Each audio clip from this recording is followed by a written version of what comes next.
Départ de la course à Brands Hatch. Bonjour à toutes et à tous, bienvenue dans ce nouvel épisode du mode à la mode. On est sur Assetto Corsa aujourd'hui pour découvrir ensemble la Virtual Skoda Octavia Cup, une voiture modée, donc disponible pour Assetto Corsa, gratuite, et le lien est évidemment dans la description. Alors pourquoi s'attarder sur ce mode, plutôt banal vous me direz?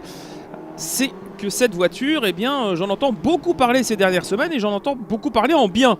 Alors des stand-alone sur Assetto Corsa de qualité, il y en a eu beaucoup, certains sont même devenus du contenu officiel à l'image de la Cobra 427. Depuis, eh bien, certains petits modes restent très agréables.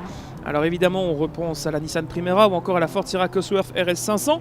Ici on est sur une voiture virtuelle, donc la Skoda Octavia Cup tchèque, qui est un championnat qui n'existe pas. À moins que je ne sois pas au courant, mais normalement ça n'existe pas.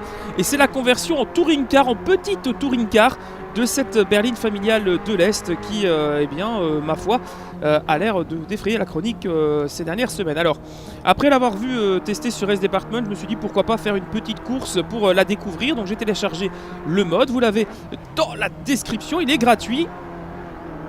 Et on va parler un petit peu donc, de cette voiture dans cette course, ici à Brands Hatch, dans sa version Grand Prix, vous l'aurez reconnu. On passe à Dingledale avec au programme une IA à 100% et 6 petits tours de course. Voilà, ce ne sera pas une vidéo qui sera très longue, mais je me devais quand même de vous parler de ce mode parce que eh bien, je l'apprécie beaucoup. Voilà, j'y ai joué pendant quelques heures sur des pistes comme Watkins Glen, Zolder, Zandvoort.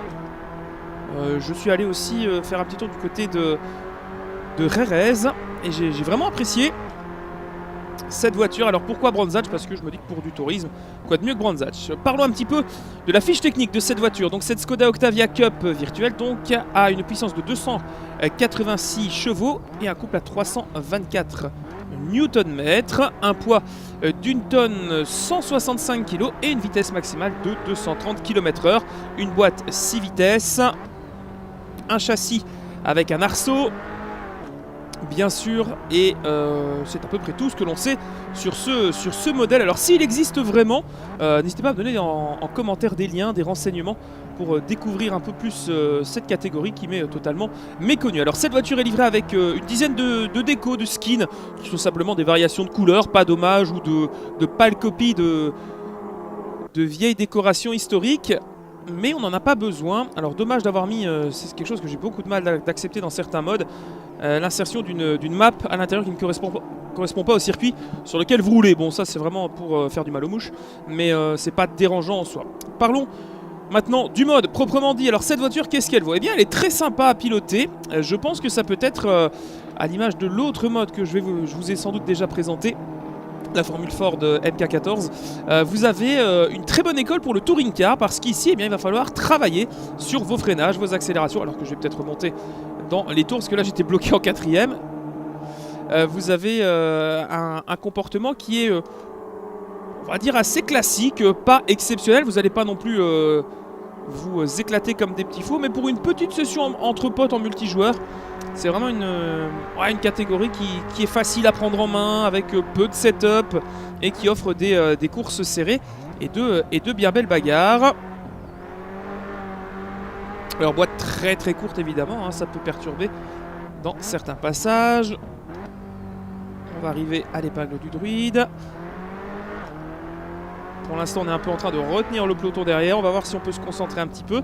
Au niveau du son, bon c'est pas exceptionnel. Le son, ça par contre, vous n'allez pas avoir un orgasme auditif à chaque fois que vous la voyez passer en mode replay. Le son est sympa, ça ressemble un peu à un son de touring car de base. Vraiment, il n'y a rien d'exceptionnel à ce niveau-là. Non, c'est plus le comportement. Alors la réalisation de la voiture en tant que telle est très propre. Le force feedback a l'air assez complet. La modélisation 3D est propre. Les jantes, l'intérieur également est très sympathique. Hormis ce petit souci de map. Ouais non, la voiture est propre et elle est sympa. Donc pour le prix, à savoir 0 €, un modèle très sympa à avoir pour pourquoi pas le soir s'amuser à faire du multi. Mais en off aussi. Alors en off, je vous invite à attendre que quelques skins pop sur différents sites. Hein. Si vous voulez retrouver cette voiture sur Race Department, vous pouvez. Le lien est donc dispo, mais on espère voir augmenter un petit peu le nombre de skins de cette voiture. Pourquoi pas une version un peu plus musclée aussi, hein, ça pourrait être sympa, une version S1 avec pourquoi pas un peu plus d'aéro et de puissance. Pour l'instant, on est sur un comportement très classique, proche de celui de la Nissan Primera, peut-être avec beaucoup moins de grip bien sûr, mais globalement ça reste une voiture qui est très très sympa. Je vais vous laisser écouter un petit peu le son de cette voiture en vue première personne et en vue télévisée.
Voilà pour ce petit tour en vue on-board et en bord de piste. Bon, c'est pas exceptionnel comme son, hein, donc voilà, je vais pas vous laisser ça pendant 3 jours.